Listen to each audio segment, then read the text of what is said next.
time, space, sex, danger, suspense. Today on Dumpster Book Club, we're reading The Sign of the Mute Medusa by Ian Wallace. I'm Sean. And I'm Mimi. And this book is a toilet. What? Well, look at the map. And at the top you have the Uber Sea. And then it goes down the pipes to the sewer. Brown river.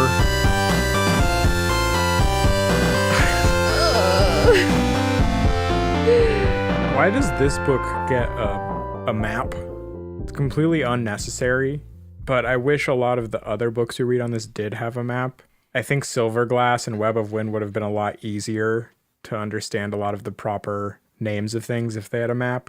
Oh yeah, definitely. But there's an explanation. An artist's black-only adaptation of this map may be helpful to readers. But it's not helpful. I think the plot needed a map. Did it? I never referred back to the map. No, like a map to explain the plot of this story. Oh, yeah. Talking about this book is daunting. I was hoping to do a shorter episode after our last episode, but there's so much. Well, okay, so anyway, this cover.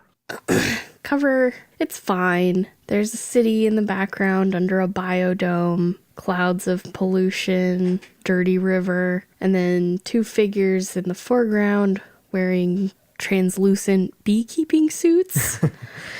I think the worst part of this cover is that it promises time, space, sex, danger, and suspense. A spectacular new science fiction novel. I think we got all those things, except maybe suspense. I guess. Why did we read this book, Sean? This is one you picked out on your own. I think I picked it just because I'd never heard of the Popular Library. Yeah, the cover doesn't really induce you to pick it up. Did you look up Ian Wallace? I know it's a pseudonym. Yeah, Ian Wallace is a pseudonym for John Wallace Pritchard. He seems like a pretty boring guy. He wrote a few other mystery and adventure novels, everything deep future. He's got a lot of characters that are superhuman, telepathic, that kind of thing. He was a clinical psychologist. What does that mean? I mean, I know what that means, but what does that mean? And he also was a psychologist, like a school psychologist for children. Is that why it's a pseudonym? I read some anecdotes about him, and it seemed like he kept his writing pretty separate. Like, people that he worked with didn't know that he had a writing career. Everything about him seems a little bit boring and sad. He spent most of his life working in Detroit public education, and then he died. What is special about this book is it has a introduction by the author called On the Mooding of This Novel. Sort of like a disclaimer or a warning about what you're about to get into. Well, it's almost like his response to an editor, where the editor says, you can't just do the same thing over and over again. And then in this thing, he says, I'm going to do this, and you're going to deal with it. He also seemed a little bit upset, I think, about his publisher. The Sign of the Mute Medusa that we read is actually the third in a series, and the first one was supposed to be titled Frolic Street, and his publisher renamed it to Death Star Voyage. He felt like that, didn't really fit the story. I would definitely read a book called Death Star Voyage before I read a book called Frolic Street. Yeah, but then you might be upset about false advertising when you find out that it's not. There's no Death Star Voyage, there's only frolicking streets in this book. What else did you want to say about this, the author's footnote? He says that this book is going to be full of conversations with wit and, five-dimensional chess between the characters, and that's going to be most of the book. So it's kind of like a warning. And the book really is like that, where you just go from conversation to conversation. I don't know. I would say that is better left to some authors. Yeah, in his in his footnote, he says he's going to let the dialogues continue. Like, he's not going to edit down the dialogue. He wants the whole thing in there. But Yeah. And I imagine the editor saying, hey, you can't just have 30 pages of dialogue that goes nowhere. And then he said, yeah, I can. And then he wrote the footnote. the part of the footnote that I wanted to share is the last paragraph where he says, I do not consider this novel primarily a thriller, but neither did I write it in the mood of an intellectual purist. I do intend it as a particularly vexatious investigative problem organically interlaced and filigreed with, I think, entertaining novelties of personality, of psychosocial intersexuality, rated PG, of space, and of time. Well, I think he did achieve his goal, but not in a way that makes a good read. I think it is that. I wanted to highlight that section particularly because I think it really foreshadows the entire book and the way that it read. This book is really hard to read. I think we'll get into that more, but as soon as I read that, I felt like I knew what I was about to experience. Yeah, it's a whodunit, and it is a pretty vexing whodunit. Not because it's super difficult, but because you're not really included in the mystery. Because everything's so strange and different, and none of it operates in any way that we can comprehend, it makes it difficult for you, the reader, to guess who did it or try to come up with hypotheses about how the murder could have happened. Well, why don't we get into the story? Well, maybe we should explain the setting.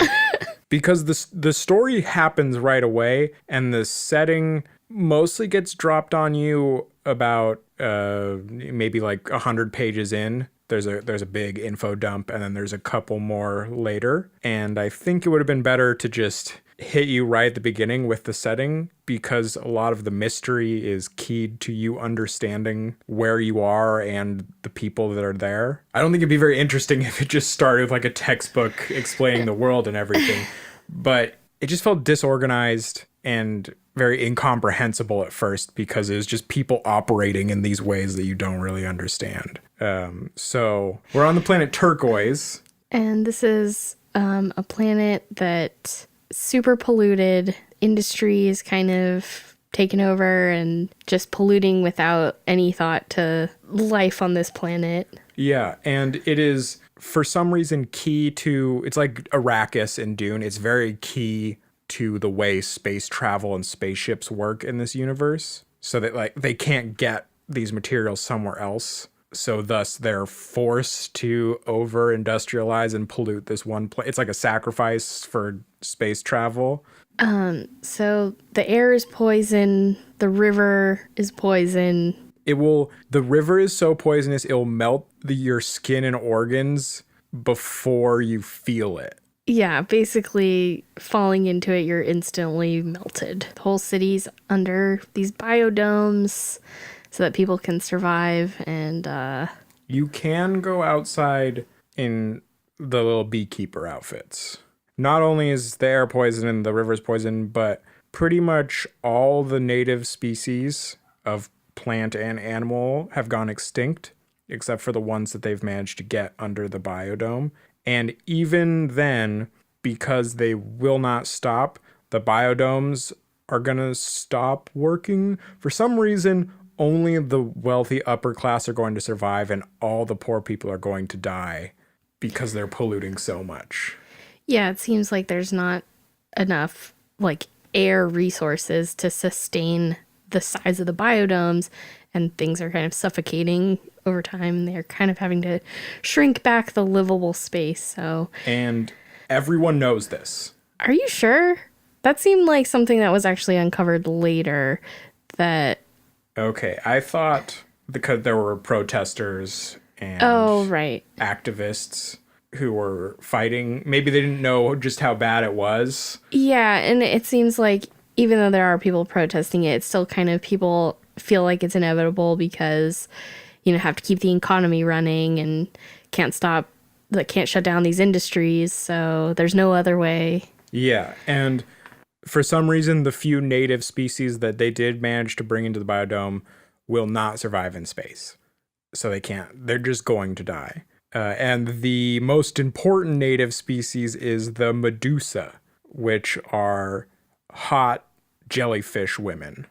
They were described as plant-like, maybe floral. Oh, maybe just because they're called Medusa, I imagined them as jellyfish. They had like petals.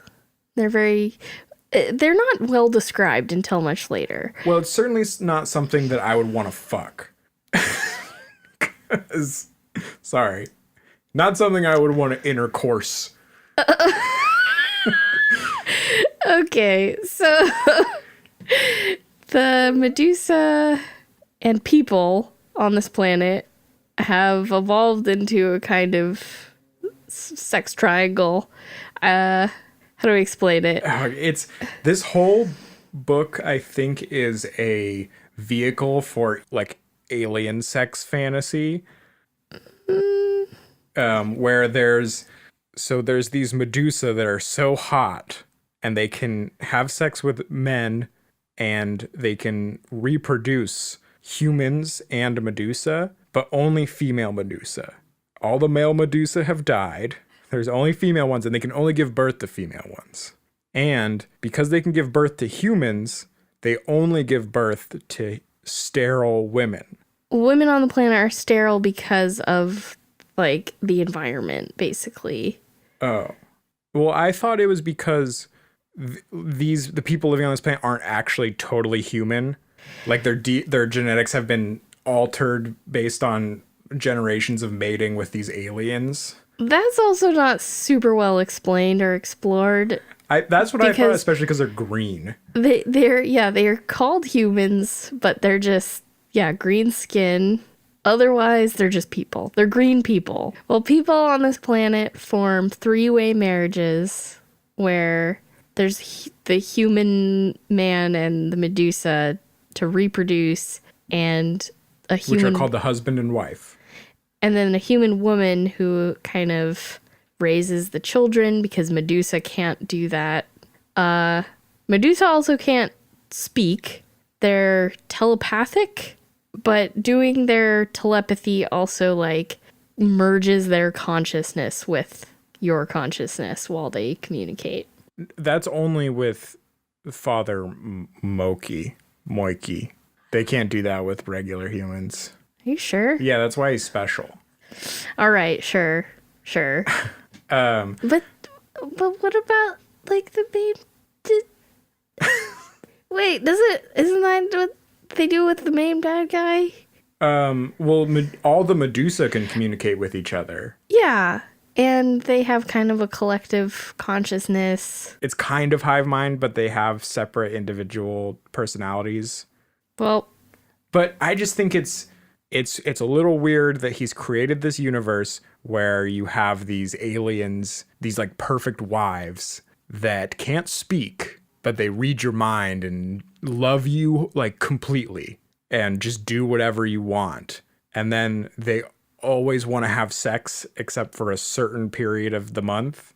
And that's when the human females will have sex with you, but they're sterile.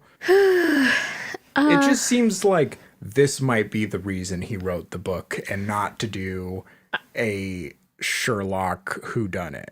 I don't think either of those are the reason he wrote this book. I feel like I've read plenty of other books where there's like an alien with a slightly different biology, and then you kind of explore like how does that affect the society or how do people integrate with this, and like this just feels like he was trying to do something like that, but just very, very poorly. It just feels so sleazy all the time because none of the female characters have any agency, and they're always being like they're at the whim of the men and they can't even really speak their own voice. I don't know. Yeah. We could give them the benefit of the doubt. It just doesn't feel good. No. But this is a medieval feudal society. Oh, right. Their government has a king and then a group of rich aristocrats who run the government. Specifically, there's Haroun, Is that how Yeah. I've been saying it Horon and Mimi corrected me. Who Harun Rashid. and he what does he do? He's the police commissioner. He's the police commissioner and he runs like the air filtration. All the transportation. Oh, transportation. Yeah. And there's Har Charl, who runs all the mining of theatite, which is the main resource that everyone needs. There's Vince Reiner, who doesn't actually live here, and he's like Mr. Ford. He's the main spaceship guy. And later in the book, we're introduced to Calabrini, who is Haroon's younger brother, who sort of has his fingers in a couple pies. He's another secret agent. Yeah, he's just another... Fabulously wealthy. Doesn't really matter what he does. He's got money. And these four people control the king, who controls the whole system. So the mystery is Har Charl and Vince Reiner have gone missing. They're presumed dead because their brain tracers are not producing any signals. We're thinking maybe they were dissolved in acid, but all their like tracers and stuff like that should have survived. But nothing can be found, like no trace of them. Yeah. And the possible suspects are Haroon and later Calabrini, because they had a suicide pact. Not suicide pact. They had a death pool where if one of them dies, their money gets split up between them. A tontine. Is that what it's called? Yeah. So Haroon would be incentivized to off them because he'd get a bunch of money. There is Pam Consuelo, who is an activist who recently threatened to just tear down the biodomes and kill everyone, but he has also recently gone missing. So Consuelo goes missing later. He's missing by the time the detectives get there. Oh, okay. But I thought there was a pretty funny part where Ian Wallace was tooting his own horn to say, like, if Pam Consuelo went missing in the same way as the others, it would be a novelist's nightmare. But, you know, he's like such a good novelist. He can handle it. Oh, yeah. This complicated situation. This complicated whodunit. And the third possible suspect is Fortinbras. And Fortinbras is just a less intense Pam Consuelo. He's also an activist. Some guy. He's just a guy. And to solve this vexing mystery, Captain Claudine and Lieutenant Tooley, our main characters, are called in. Sherlock and Watson.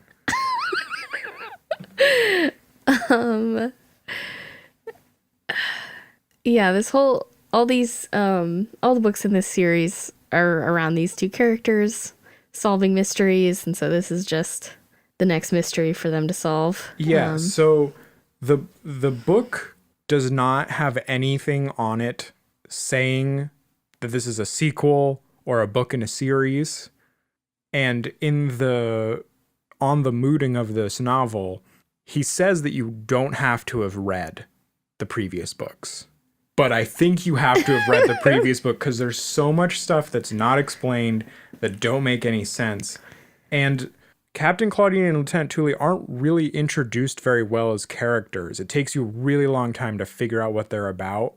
And I don't think I ever really got both of them, other than that they're incredibly lusty ladies. Every male character they want to do. No, not Tooley. Okay. Well, Tooley has a weird thing where she wants to do all of them, but then it's disgusting. She can't face her own desires. Okay. But she thinks about doing all the people. So Claudine is the ultimate cool guy. She has multiple PhDs in psychology and like nuclear physics. Also, she knows karate. Sherlock. And Dooley is like a little bit awkward, not great with people. She doesn't have any intuition, but she's like pure logic. And also she knows karate. Kind of Watson. And if you were wondering, the first chapter ends with a list of all their characters and their skin color. Just so you can know the skin color of all the characters. Instead of introducing it naturally or talking about their appearance, it just end with a list and a color. And they're all different. Where like Nile green, avocado, emerald, tawny green. Is avocado one of them? Did you just throw that in there? That's a real one. That's Reiner is avocado colored. Wow. But this is also how we find out that Claudine is non-white. She has like a darker skin. Mahogany. Yes, deep mahogany. And Thule is Caucasoid. That is to say, beige. Anyway. So that's the setting. I don't know if it was better for us to say that at the beginning of the podcast or not, but I feel like if I had gotten that before reading, it would have been easier to read. So what even happens? The beginning of this book is all a bunch of green herrings, as they call it in the book. The way of investigating throughout this book is just long, drawn-out conversations. They don't ever search for evidence. They don't go to the scene of the crime or anything because they don't know where it is. It's just long, boring conversations with different characters.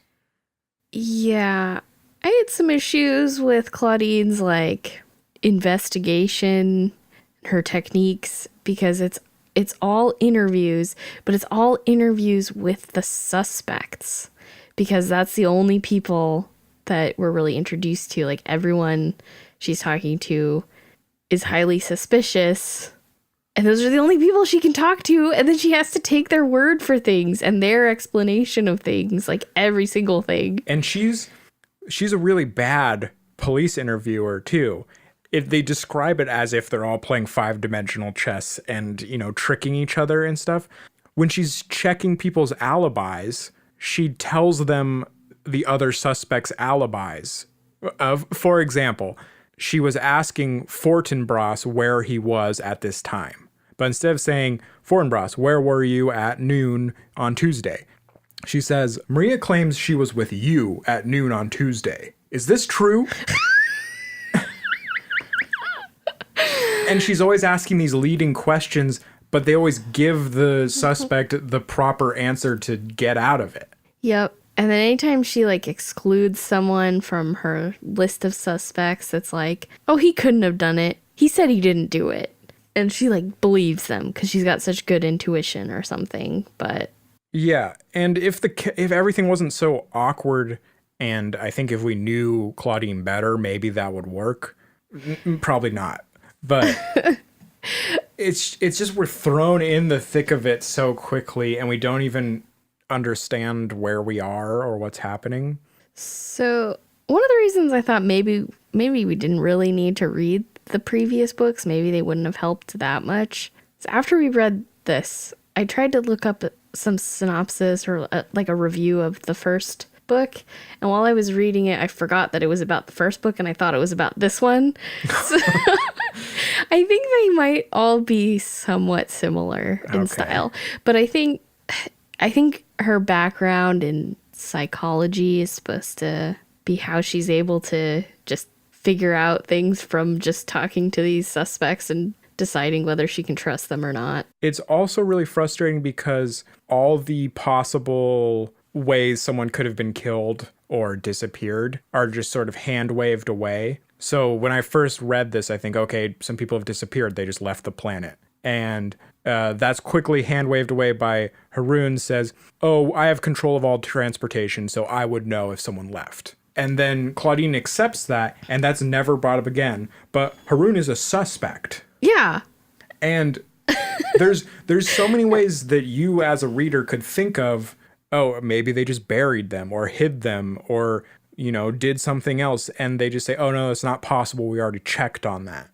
And Claudine just accepts it. So your only avenue of solving this crime is to sit with Claudine through all these interviews that don't go anywhere. Yep. And that's really, until the book decides to tell you what the thing is, that's all we do. Each chapter is just a different character's name, and we have an interview with them. They go meet their first suspect, Fortinbras, where, I don't know, they talk to him for a while and nothing happens. Yeah. He's like so inconsequential. He's like just the first guy they talk to. Sure. And through him, they meet Maria, who is a concubine of everyone involved in the crime, including Fortinbras and Pam Consuelo and later Calbrina. She regularly sleeps with all of these people. She's basically a celebrity prostitute. So she's like a big deal. She tells them to visit Father Moiki. Sure. By handing Claudine a secret letter. And Fortinbras tells them to go take a whirlboat ride. Then we get a lot on the whirlboat, which is it's not all interviews. We get to find out all about non-dialogue. We get to find out all about this whirlboat. So apparently on the planet, also things that are very dangerous are beautiful to people. So this like disgusting sludge river that's like just dark brown, so beautiful. And one of the favorite pastimes is to take a boat out into like the mouth of the river, like where it meets the ocean, and just go around it really fast in a circle. And sometimes people fly out and die, but that's just part of the whirlboat. Yes, this is the main form of entertainment on the planet, is you go in a boat that takes a turn too fast and maybe you'll get thrown off and die. Or at least at first, Claudine thinks this is a possible way in which they could have died if they got thrown off the boat into the water. No one would know that they were important people when they found their bones. It wouldn't be a big deal. I don't know. They already said they couldn't be dissolved in the river because of some sort of net. Yeah. But for some reason, if they got thrown off in the whirlboat... Because they disappeared on a Monday, and the whirlboat doesn't go on Monday, except Haroun runs all the whirlboats and owns all of them. So we're taking his word for it that it doesn't run on Mondays. So not only is this a really dumb activity, Claudine and Tully decide to just do it one time. Fortinbras tells them to check out the whirlboat, so they, instead of investigating the boat or interviewing the people who run it, they just decide to go on the ride. It's like, this person may have been killed on a roller coaster. Well, let's go ride it. Let's not look at anything, talk to anyone, do any investigating. The best part of this scene, though, is that Fortinbras decides to challenge Haroun to a duel. But the whole scene is just a wiener battle. A wiener battle? So, I don't know. Okay, because I don't know how you could read this and not read it that way. Where there's a part earlier where Claudine is like looking at their plastic cover suits and she notices something and she says that it's specifically male, like something gendered about the suits that's different. Is that a horizontal zipper where his sword hilt is? It's like, is that for his wiener? But no, it's for his sword. And then when they finally confront each other, Rashid unzipped his left hip zipper. Rashid is Haroun. That's his other name. And 3 times half drew his short épée and clashed it 3 times back into the scabbard. Then he dropped hands and stood erect, waiting. Okay. I see what you mean. But that changed how I read this entire scene. Yeah, I can see that. But why did Fortinbras and Haroun even fight? Who cares? Okay. Good enough. What is a key plot point is that while they're on the boat, Tully meets an ape man who is he's just a sailor. Yeah, it's just a hairy guy, but she calls him an ape man twice. And he's real hot. And she's all bothered about it, and she's trying to set up a date with him. I don't think that's what was going on. Pretty sure that's what was going on. I think she was worried that he might make a move on her, and that's when she's like, well, if that happens, there's always karate. No, I don't know about that. I don't know. I feel like she spends a lot of time describing his hairy body. And then she sets up a date to meet him later. Because remember, she says, would you want to like be with me? And he says no. And she feels really sad. And then later he says, maybe I could tangle with a white widow. And she goes, ooh. Oh my goodness. Well, I don't know. I think just Thule writes a lot of checks that she can't cash later. And then the whirlboat turns the wrong way. It was supposed to turn clockwise and it turned counterclockwise, which I didn't even, it feels like it wasn't set up very well because I never knew, I didn't understand. I don't remember like why it was supposed to turn one way. Well, so you know which rail to hang on to. So you don't get thrown off. Yeah. And also it messes up the duel, but then it's important later. That's all. The next interview is with Calabrini, who can time travel. And he is also investigating this mystery, but is also a suspect. And, well, Mimi, can you just explain how time travel works in this universe? Okay, so Calabrini can travel through time, and you can do it too, but you just have to, like, learn the trick. And, you know, it's like a mind trick. Use your mind to, like, travel through time. So you can go up time, which is into the past, or down time, which is into the future, because time is like stream. So it's like upstream and downstream. And when he goes up time, it seems like he can't totally interact with stuff. It's like you don't interact with things normally. You're just kind of there, so you can, like, spy on people by going into the past, snooping on their conversations, and then you materialize in the present moment if you want. So that's just a thing he can do. Yeah. So you're saying you can't interact with anything in uptime, but you can go watch it or listen. Well, it's not totally explained. Things don't interact normally when you're in uptime. Okay. So I guess. And just anyone can do it with their brain if they practice hard enough. Yeah, but he's the only one that does it. Because he's super smart. Yeah, he's got a lot of superpowers that not totally explained. He's also telepathic, and he can just listen to people's thoughts, including from the past. And this sets up the first, as the reader, probably the first real thread that, oh, okay, these people have disappeared because they're somewhere in a different time. And I think Claudine gets that too, but she doesn't say it. Yeah. But as of right now, the only person we know that can go back and forth in time is Calabrini. So he's the main suspect now. Except Claudine keeps investigating not Calabrini. Well, Calabrini was kind of like the femme fatale of this book. He's super hot. He's very attractive. Claudine is very interested, but so is Thule. Yeah. There's a part later in the book where Thule just stares at his wiener. Yes, that does happen. But yeah, you know, Claudine she trusts him, so. And then the next interview is with Maria again. And right before, Pam Consuelo has appeared with a knife in his back with Maria's fingerprints on them. So Maria is arrested and she's in jail, and Claudine has to go visit her in jail to do the interview. And I don't understand why the fingerprints were important, because Claudine immediately says they're probably fake and totally trusts Maria in saying that they're fake. And if it's so easy to fake fingerprints, why is it even a thing you check for?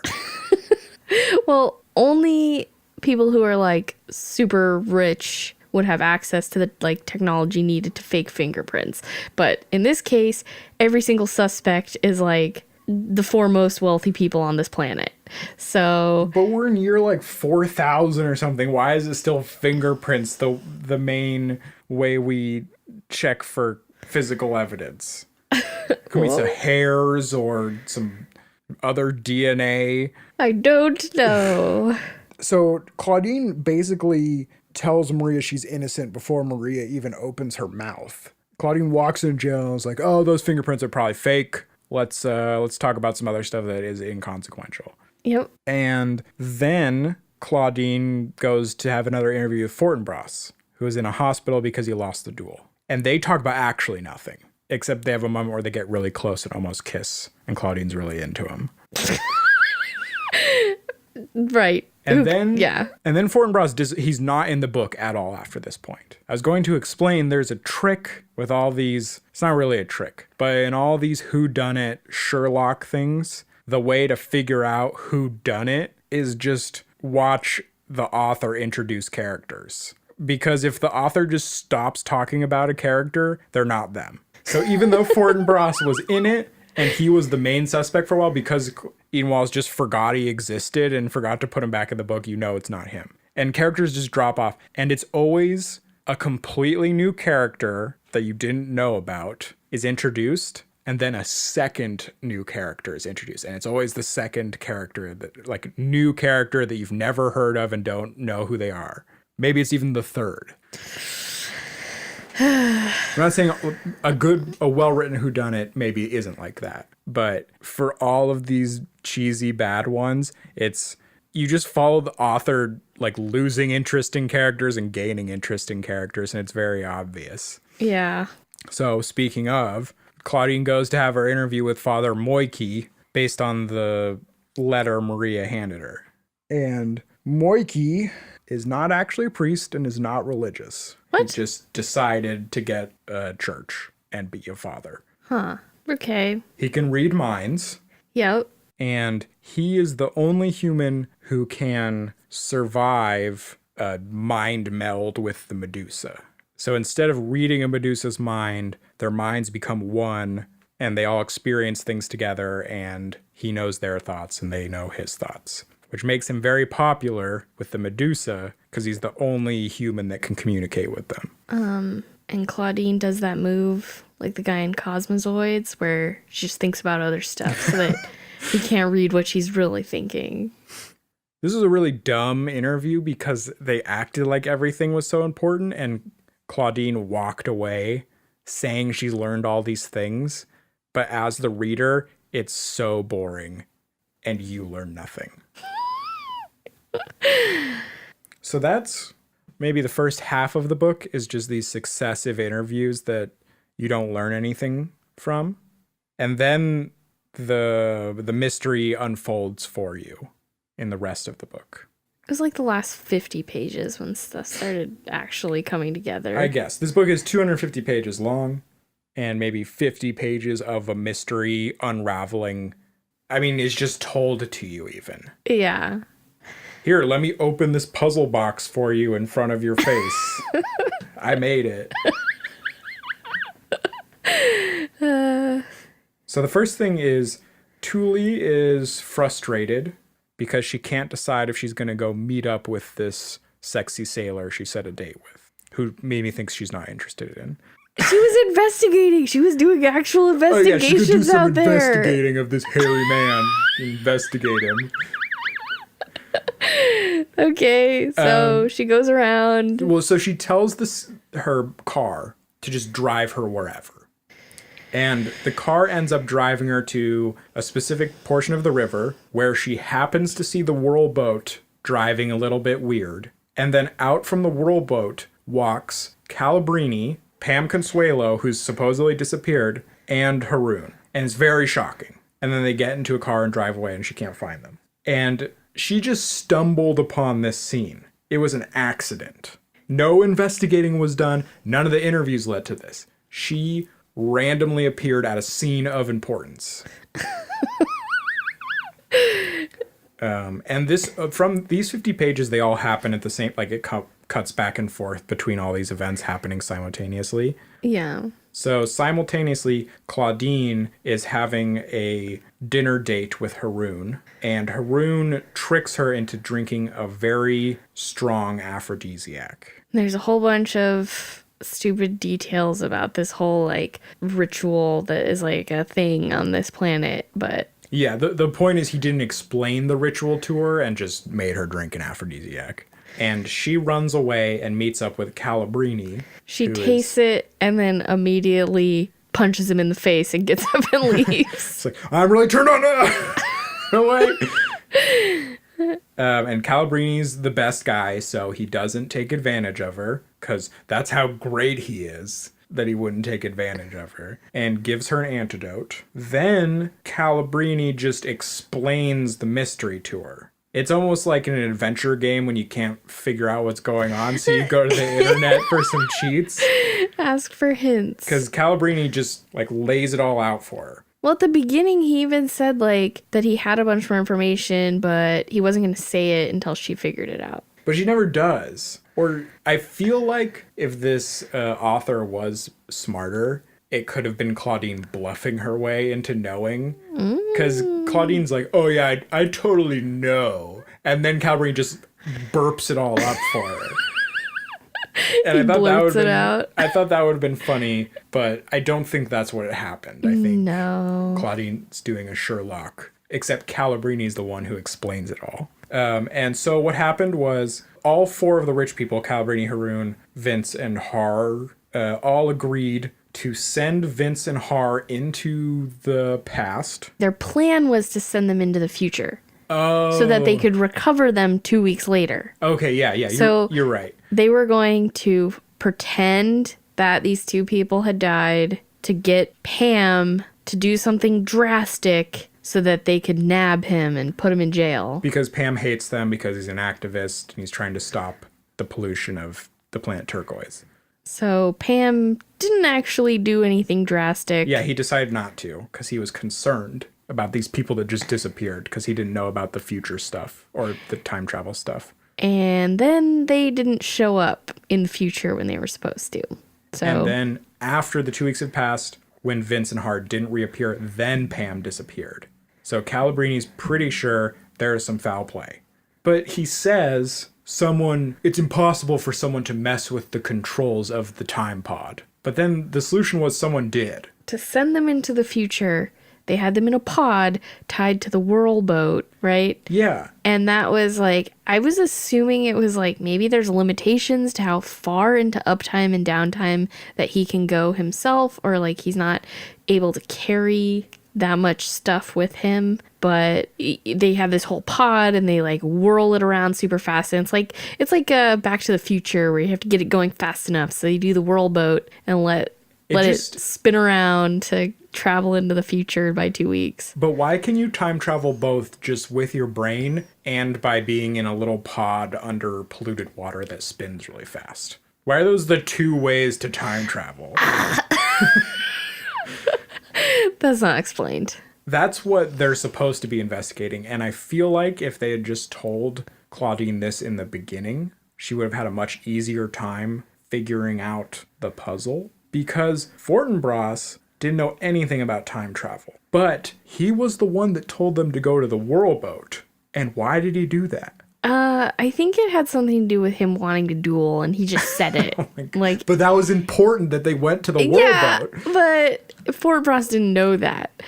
Just another accidental. Yeah. For some reason, they didn't tell Claudine the whole story because they wanted to see if she could do it or something. Yeah, I guess she had to like prove that she's a good investigator to get that far. I don't know. Which seems like a really good way to make yourself be the prime suspect. Yeah. So, While that is happening, Thule goes and investigates Pam Consuelo's body again because it appeared with the knife in its back with Maria's fingerprints. And it turns out it was the hairy sailor she was in love with in a mask. No one thought to check the body, like in an autopsy or anything. I think all these parts were happening really quickly. Like, it had been like a day at most that had passed. Like, the body's just freshly delivered to the morgue. Was Pam Consuelo's body exactly the same as this hairy sailor? Was he also a hairy sailor? And they just had different faces? So that means Pam Consuelo's still alive. Somewhere. Then Thule visits Claudia, who is a new character. And Claudia is Charles' mistress. So his human wife. Yeah. I thought this was a little bit interesting that they did not talk to the spouses of the missing persons until this far into the mystery. Well, like, they weren't even considered suspects at all. That was another thing that Haroon said. Oh, we've already talked to all the spouses, so that's not a lead. Because there were, in the very beginning, he basically listed off a bunch of possible reasons they could have been killed or died, or ways they died, or ways they could have disappeared, and checks off all the things they already did, and Claudine just accepts them all. And then it turns out one of them wasn't true, and she should have checked that. So she probably should have checked, the spaceports, see if they left, and everything else. Because one of her main suspects is the commissioner of the police. The only thing Tully learns from this very, very long interview is that Claudia is very well informed about the whole investigation, which, would point to her being involved in it. And then Tully meets Francesca. Yep. Who is Hard Charles' wife, which means Medusa. And then the Medusa just, envelops her. And sexually envelops her. Yeah. Because she thinks Tully's a man? Yeah, I think that was... Yep.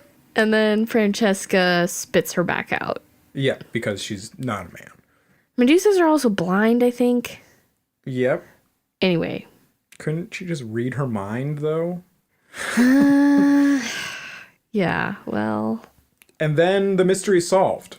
After these events, Claudine knows everything. She sends a letter back to her... But Tully hasn't even told Claudine a lot of these facts already, but Claudine already knows. Say, oh, I know everything. I'm going to write down our plan and they don't tell the reader. Yeah, she writes down, everything she knows and sends it back to, her superior officer. I don't know. It's just to say that Claudine has already solved the puzzle in the classic Sherlock way, where Sherlock's, oh, I've solved it. Meet me at this place and I'll do a bunch of things and it'll all be clear. Okay, so then what? Haroon calls them, video chats them to meet at the pod loading area for the whirl boat. It turns out that it's not Haroon, it's Claudia in a mask, but Claudine already knew that. And Claudia throws her in a time pod along with the sailor captain of the whirl boat and the actual Haroon, who she seduced last night after drinking all that aphrodisiac. But Tully manages to escape. Haroon and Claudine are sent back in time 500 years. Yes. And Claudine already told Calabrini that this would happen. So Calabrini mind goes back in time. Oh yeah, Calabrini also has an air force field around him. Yeah, so the water can't hurt him. He's able to swim in the water, which he does in the first chapter, fake introduction, when we don't know that it's him. He can also breathe in the air, and he can share his force field with someone else if he's touching them. Mm-hmm. So he goes back and lands in their pod. Instead of going back on his own, though, he goes back in time, and intercepts them in uptime and appears in their pod, 2 weeks in the past or something, and then goes with them all the way 500 years in the past. But then later, he does go back and forth on his own. Oh, okay, yeah. So I don't know why they spent so much time explaining this, cool intercepting move that he did. It's also a little unclear here because he is able to interact with them, which I guess makes sense because he traveled back with them. Yeah. But then they also find the pod with Vince and Hard Charles, their dead bodies. And he can also bring their bodies back. Well, their bodies are also from the future. Yes. He was saying, you couldn't, breathe the air normally that's out there. They wouldn't be able to survive outside of the pod. I guess just the difference is, so he can't touch the fish. Yeah. But he can touch these people who went back in time. But they went back in time at a different time than him. They went back in time 2.5 weeks ago. then he went back in time now. Yeah. But he can still touch and interact with them. But he couldn't just go back in time 3 weeks and tell them not to go in the thing because he wouldn't be able to interact with them. Right. It doesn't matter what difference in time. It's just if someone goes back in time and you go back in time, then you can interact with each other. Yeah, But he can't interact with himself who's gone back in time. Because it specifically mentions him seeing all his other forms going back in time, and then he doesn't interact with them. Well, it's not perfect. It turns out the bad guy, Was Francesca and Father Moiki and kind of Claudia. So they were trying to get rid of Har Charl and Vince Reiner to save the Medusa because they're going to die from the pollution. Francesca, with her psychic powers, was somehow able to influence Claudia. Claudia's not totally working on her own will. Yeah, and I think they were influencing other people too, like Supposedly Haroon and was under the influence. Consuelo and Fortinbras. But for some reason they didn't influence Maria. They just had the father seduce her to and actually Maria was the one that stabbed the guy. Yes, those were actually her fingerprints. They were not fake.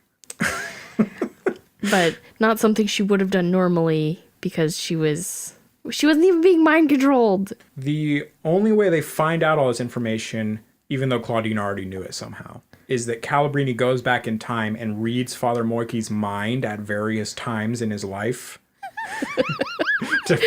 He reads his mind at various key points of them plotting this plan. And we get to read all of that. And we read it all, and it's all in italics. But for some reason, the way the court works is mind reading is inadmissible in court. You can't use mind reading. So they don't have any evidence. Yeah. They have absolutely no evidence or proof. Well, fortunately, everyone confesses because they're so guilty. Yes. Francesca kills herself. Maria kills herself. Father Moiki and Claudia confess. But they only decide to punish Claudia. Punishing Father Moiki, I guess it's just Father Moiki. He was too important, I don't know, working with the Medusa. Yeah, so he gets a pardon. The book ends with Thule reading Claudine's report because Thule thinks Claudine's such a great investigator. Yeah, she's trying to learn from the best. And it's pretty boring to read, but the funniest part of Claudine's report is that she gives no credit to Calabrini and only the tiniest bit of credit to Thule, who Thule did the main two things, which was see those people coming off the boat and then meeting Claudia and Francesca. And she gets pretty much no credit.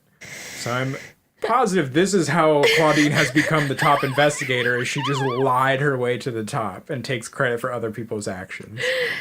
She already knew everything. She didn't need any evidence. She used her intuition to solve it. And that's basically that's who done it. Is Francesca. So then I guess the other thing about the ending is that, Francesca's goal was to kind of prevent her entire species from extinction. One of the outcomes of everyone ending up 500 years in the past is just seeing the beautiful clear water full of life. And I think they have a change of heart and decide maybe they can try to find a way to clean up the planet, solve the pollution while still, not destroying the economy. Right. Francesca kills herself, but she's partially hive mind, so I don't know if it matters that much. Because, only a tiny bit of her individuality dies. Because the Medusa are all kind of one a little bit. Yeah. And Father Moiki is let off is given a pardon because he's so important. And so Claudia's really the only one who suffers. And she was being influenced by Francesca. So it seems to me like Francesca just won. She killed 2 people, Maria killed herself, and the only person getting in trouble is the person she was psychically manipulating to do it. And the Medusa are going to be saved. Yep. Thinking about that made me imagine a better book. And I thought we would bring back the Sean's Better Book. Okay. I don't think I can do it. It shouldn't be a segment for the show or anything because I probably can't do it every time. I probably can't write a better book every single time. But I did it for Hobgoblin, and I think I've got one for this one. Okay. So, sort of skip the Sherlock stuff, and imagine this is somewhat mystery, but more of a court drama. And so, like, the first part of the book is exploring this alien species like you would in any sci-fi, learning about the Medusa being a kind of hive mind and their situation with the pollution and them dying off, and learning that how the Medusa can psychically manipulate people. The court drama would all be how do you convict a hive mind of a crime? Oh, okay. And who's really to blame when they're somewhat individual but not totally, and all these people they're influencing and their levels of involvement. And then also what would be the consequences of a whole species being guilty of killing these 2 or 3 people. And then you could have this whole undercurrent in the book of the moral question of did they have the right to kill these people because they're trying to save their species and stuff. I would rather read that book than the book we read. And I was imagining, Philip K. Dick could do a really sarcastic, silly version of that would be pretty fun to read. Or, Dan Simmons would do a big space opera version with a lot of intrigue with different political forces trying to influence the jury and stuff. Or, I think I hate to admit it, but Orson Scott Card would probably do a pretty good version of it. Because he would do a really good character-driven drama. He would remember in the later Speaker for the Dead, the AI and the different creatures. He could probably do a really good version of that too. Yeah, sure. Anyway, that's my better book. Well, I think I was imagining a better book also. Probably the biggest problem is just this guy's writing style. I think if he had focused more on the pollution, this whole problem, and then like trying to solve that by the end, maybe kind of Dune. I guess the way I imagine this being a better book is like more of like Claudine internal affairs, or like from like a different investigative organization who's there because of like all this corruption with the upper class doing all this stuff, and have the upper class characters, this like tetrad of 4 characters, not being the sympathetic people that are helping her through it, have them be like more antagonistic than they were in the book, and have them be actually the villains, and she has to find characters she can work with to investigate what's going on and what they're doing, and to kind of like stop them to actually, save the planet, basically. And I think that's that's why this book was written, because I don't know if you noticed, but it was dedicated to the Environmental Protection Agency. Whatever its ups and downs, bless its cause. And I feel like that was what he really wanted to like get across with this book, but it's just so buried under stuff that's like nonsense. Well, what would have helped is if instead of having the tetrad of leaders, you could have them different houses that are all vying for power. Or corporations. And then there could be a galactic emperor who's influenced by one of them, who sends an elite military force to kill all of Claudine's family, and she's raised by the Medusa and becomes their leader and learns their ways. Yeah, like that. That would have been a better book than this. Right, so I think the hardest thing to explain about this book and why it's so difficult for us to talk about is that the way it's written is so brutal. It's hard to find any comedy or things to talk about in this because you're always just fighting the author's diction. And So this made me think of when you start out writing things, like in school, you discover the thesaurus. You start looking up words and just, to mix it up or whatever. But it seems like he was constantly looking up words and replacing them with the biggest word he could find. Mm-hmm. And I felt like he was sometimes choosing the wrong word Like, just looking for like the biggest possible words didn't always make it the right word to use. Yeah, the whole thing sounded like an 8th grader who thought they're really smart. And I thought sometimes the words that he was choosing were like just overtaking anything that would have been good in that sentence, just obscuring things that were there. Like, I think going back and trying to read things a few times is like, there were like jokes and stuff in the writing, Louis the 39th and like stuff like that, but it's all just buried under, I think that was in a paragraph that used the word obsequiousness twice. And the dialogue was supposed to be witty, but it was not witty. It was impossible to be witty because, I mean, I know no one ever talks like dialogue is written in books, but this one was so over the top that no one would ever say any of these things in the way they're said. It just was completely unbelievable as dialogue. And that was the whole book, was dialogue. If he couldn't find a word big enough for what he wanted to say, he made up his own words by using hyphens to jam 2 other words together. And I think that was like, I think he clearly had some trouble with sentence structure. And so to force it to work, he would create ridiculous combinations of hyphenated words. Yeah, you should probably leave the making up words to William Shakespeare.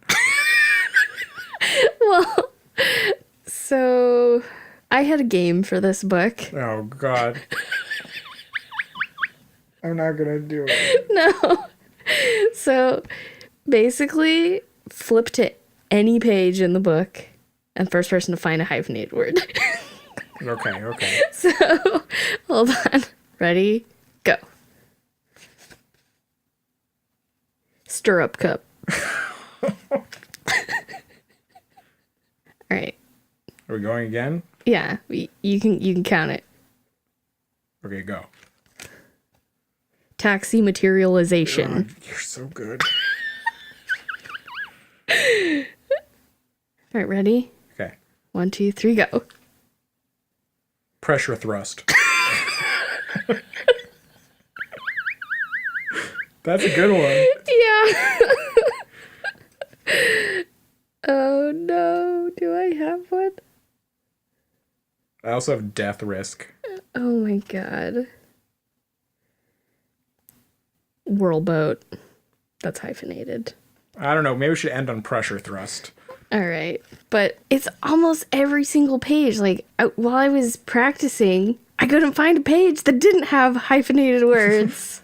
The other thing is, like, Claudine is described as, like, she's cool. She's always, like, calm and collected, and she's, like, in control and just very smooth character. But then she'll blurt things. It made sense when Thule was blurting things because she's kind of a little bit awkward and not as good around people, so sometimes she blurts things without thinking about them. But Claudine should not be blurting. Mm-hmm. That's the wrong word for her character. And then sometimes they were chuckle blurting, which is like he couldn't find another word for like laughing loudly, like guffawing or something stupid. It's like, no, it has to be chuckle blurt.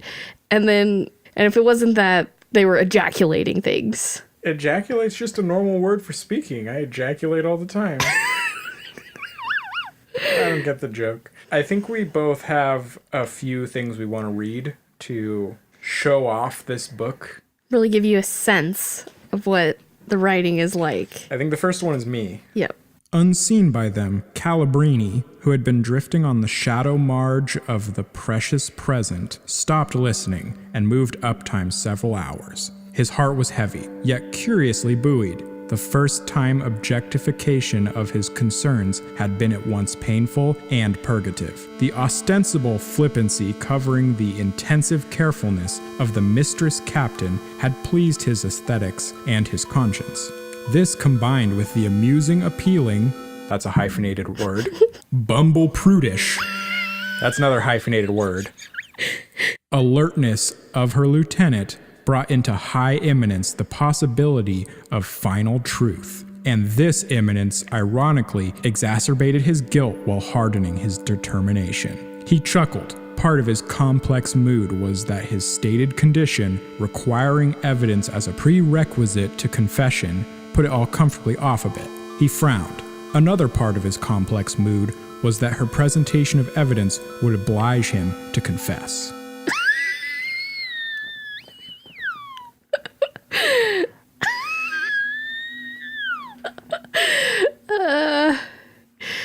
Okay, well... Beat that! Okay, so I had one from their dinner date. The restaurant Côte d'Or was what you might have expected from its name.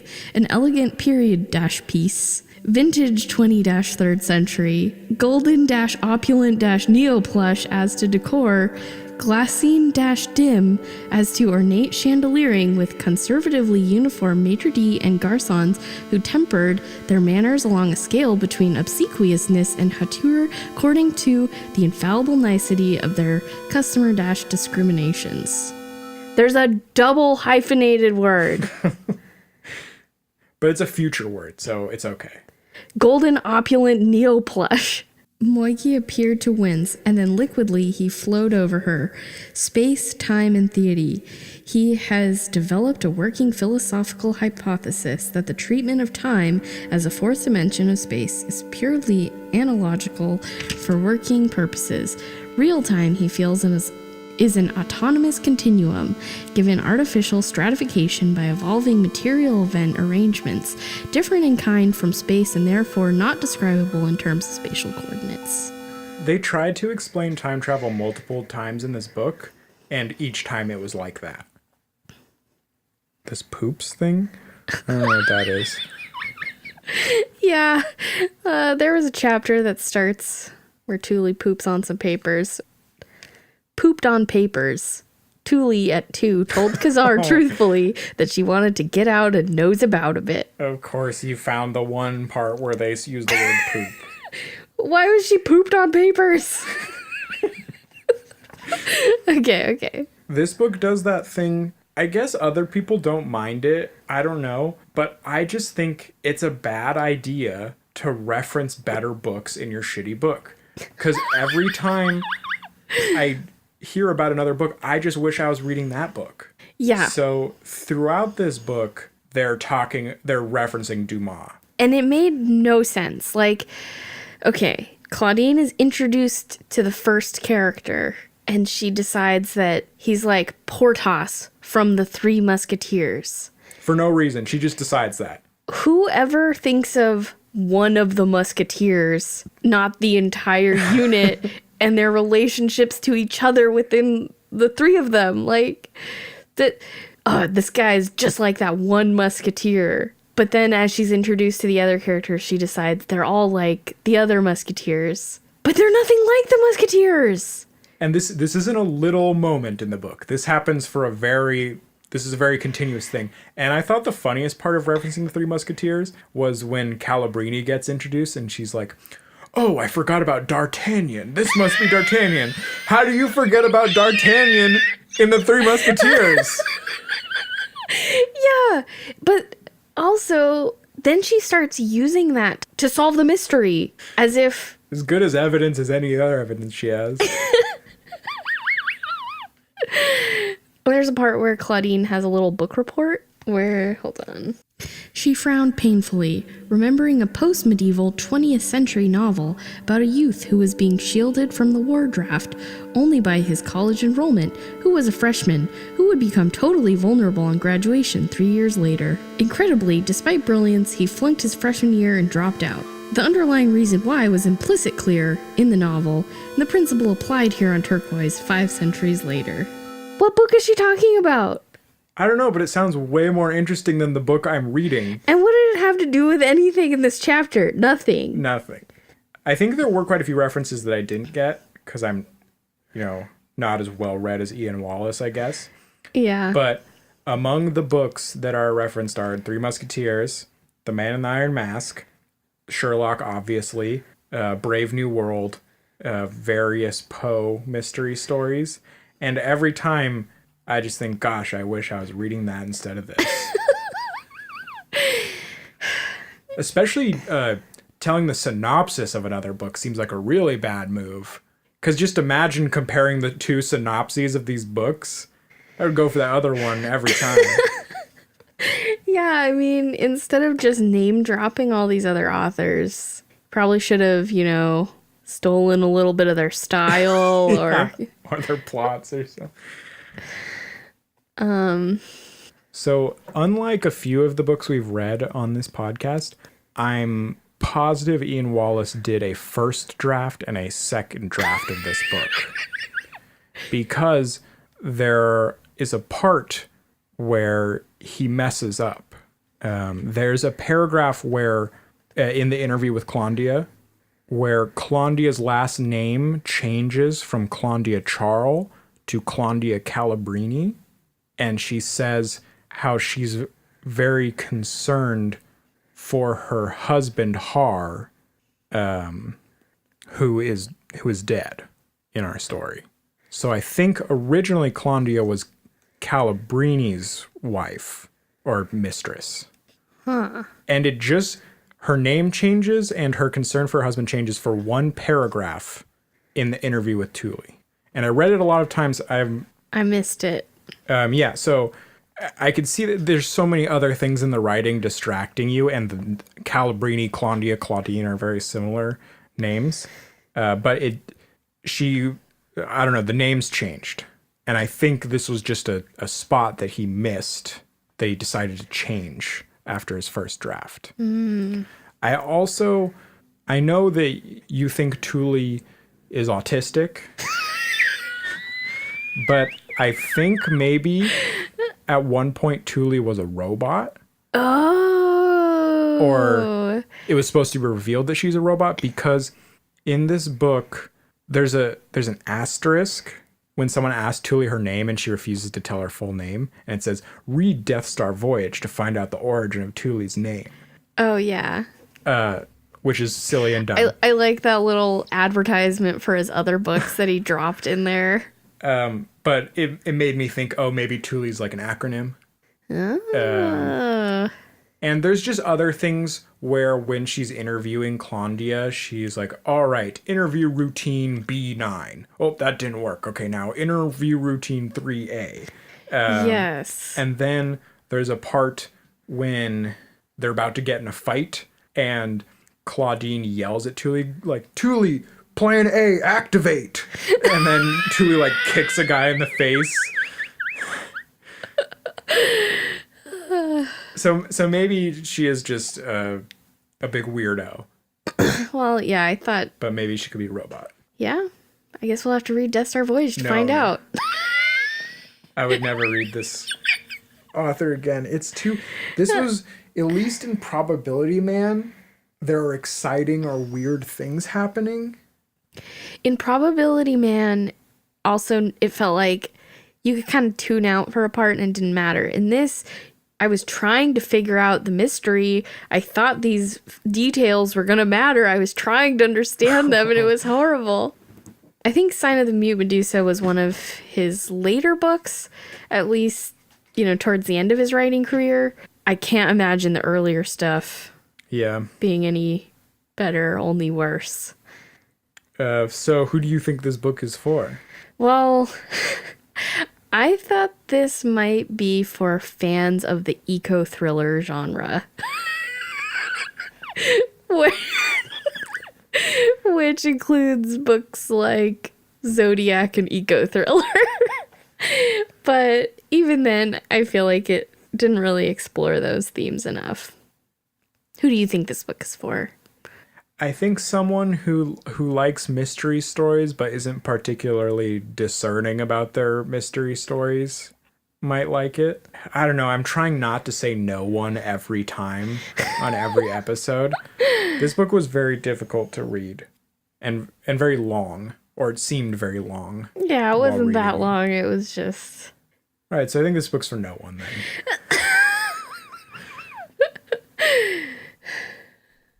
That's it for The Sign of the Mute Medusa. If you'd like to join us next month, we are reading Kesrick, an Adult Fantasy by Lynn Carter. Ooh.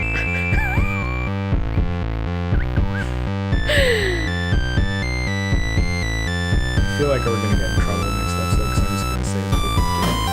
I'm just gonna say that all these things are gay about it. But look at the cover!